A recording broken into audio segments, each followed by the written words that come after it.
আজকে নবান্ন থেকে বলছি আজকের বৈঠকটা এটা ঐতিহাসিক জায়গা। ডক্টর শ্যামাপ্রসাদ মুখার্জির নেতৃত্বে 1946-এর 4 এপ্রিল থেকে 6 এপ্রিল 6 এপ্রিল এখানে পশ্চিমবঙ্গ ভারত ভুক্তি রেজুলেশন পাস হয়েছিল, যার মূলে 1947-এর 20 জুন আমরা বাঙালি হিন্দুদের হোমল্যান্ড পেয়েছিলাম এবং আমাদের পূর্ব পাকিস্তান অর্থাৎ পাকিস্তানে তদানীন্তন আজকের বাংলাদেশে যেতে হয়নি।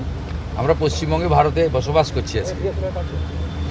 বাবা তারকনাথের দর্শন করতে পারছি, বাবার মাথায় জল ঢালছি, প্রণাম করছি, কপালে চন্দন লাগাতে পারছি। ঐতিহাসিক জায়গা।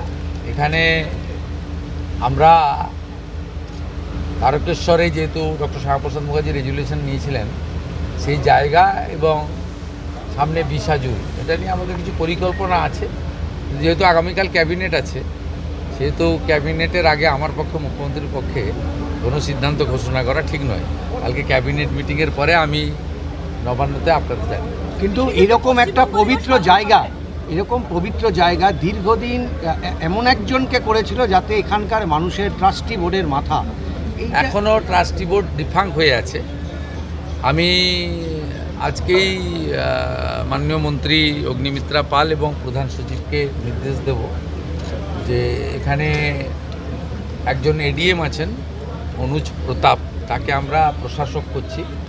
যেহেতু শ্রাবণীমালা সামনে, শ্রাবণীমালাকে কেন্দ্র করে এবারে সরকার এই বাবা তারকনাথের তারকেশ্বরের যে পবিত্র ভূমি, এর যে শ্রাবণীমালায় যে ভক্ত আসেন, তাদের জলযাত্রীরা আসেন, তাদের সুবিধার জন্য একটা বড় ব্যবস্থা নেওয়া হচ্ছে এবং আশু তারকেশ্বর মন্দিরকে কেন্দ্র করে আমরা কিছু কাজ করব। প্রথম তো ওই পবিত্র পুকুর পাড়ে সব রং করে রেখেছে, রঙের কালার তো পরিবর্তন আগে করা দরকার।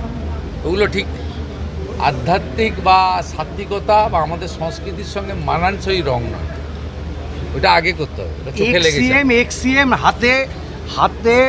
এক্সিএম হাতে সংবিধান নিয়ে হাঁটছে, বলছেন পশ্চিমবঙ্গে গণতন্ত্র বিপন্ন। আমাকে কি একটা ছবি পাঠিয়েছিল, এত দুরাবস্থা আমি জানতাম না।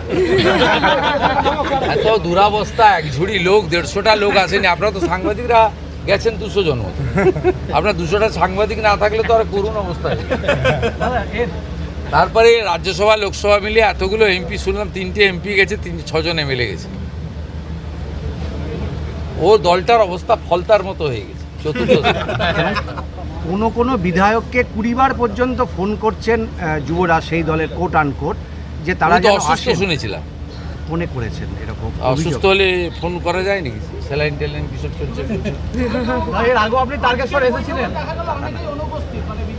আরে আমি তারকেশ্বর ধামে একবার নয়, রাম মন্দির মাথায় নিয়ে খালি পায়ে হেঁটেছি গোটা তারকেশ্বর। এর আগে পাথর বৃষ্টি হয়েছিল বিজেপির র্যালিতে। আপনি জানেন না, এখানে যেদিন ওই যেটাকে লোক হারিয়ে দিয়েছে 31,000 ভোটে, ও রাম মন্দিরকে অপমান করেছিল, আমি খালি পায়ে গোটা তারকেশ্বর শহর আমার হাঁটা আছে 4 কিলোমিটার।